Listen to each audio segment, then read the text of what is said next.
welcome back to my second channel, another video. Poland. Looks like the Polish people are getting really pissed off with the people who they enter as refugees, because so-called asylum seekers, war refugees and so on, they're really pissed off with Ukrainians in the last 3 years flooding into Poland, and Poland has bear the burden to keep these people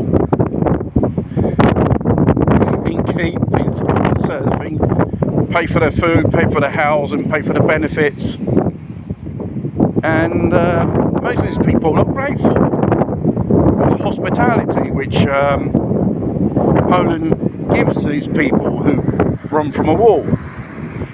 They like the commands, they put themselves about, and they got this so-called Nazi fascist ideology. Stefan Bandera is a notorious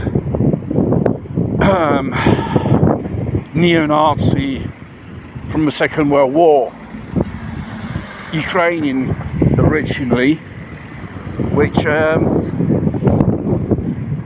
as you know, Ukraine was on the Nazi side during the Second World War, and you would have thought under the Soviet regime, Ukraine, this so-called ideology died out. No, it didn't.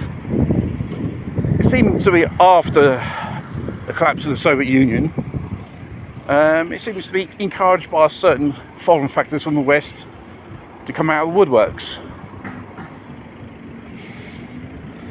And it's the Polish taxpayers which will have the burden to keep these people in pocket and keep. Ungrateful little shits, creating havoc, like I said, and disorder, and going around with posh motors. We're talking Porsche cars like that, with Ukrainian number plates on it, believe it or not.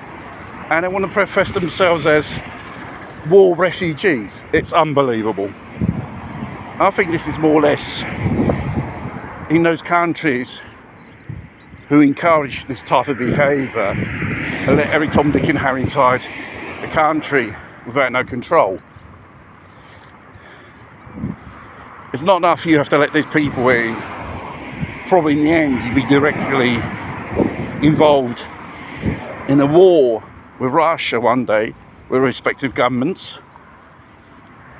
Anyway, the national governments don't give a shit about the people anyway, because they're not going to be the ones who are going to go on the battlefield when they send your sons and daughters to fight a war which no one wants. And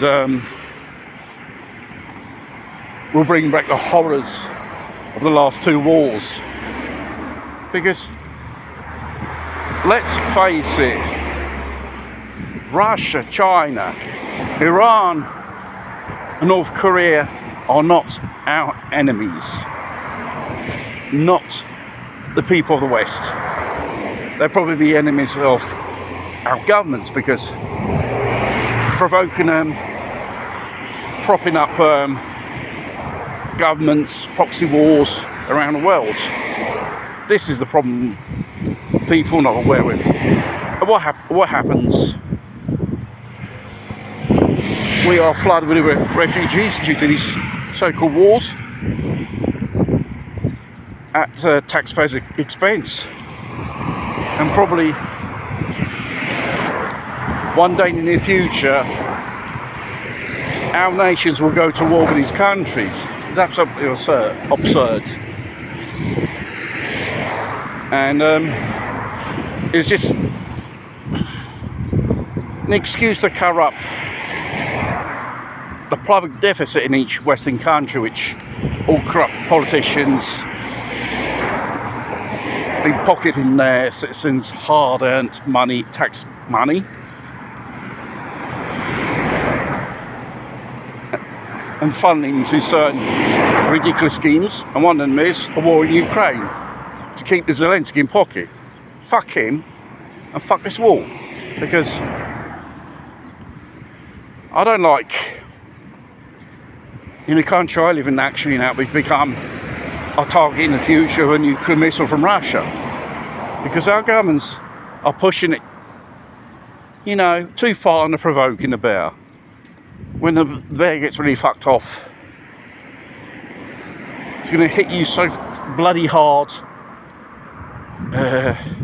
you don't even know what hit you. And who pays the repercussions of these so-called cock-ups of our governments? Us, civilians. In any war the civilians pay, the governments always get away with it, hiding bunkers. And one day you hear the sirens, you got 23 minutes, 30 minutes for an incoming nuclear missile from Russia, which is going to hit your nearest town. So, you can say your prayers, put your shit together, what you can do in 30 minutes when the nuke is flying and it hits your city. I think we should force these politicians to watch the horrors of war and the horrors of nuclear war upon the population and society itself in each country. Because when those nukes hit their targets, it will just cancel whatever it was there in that moment. What was before, it will be gone forever.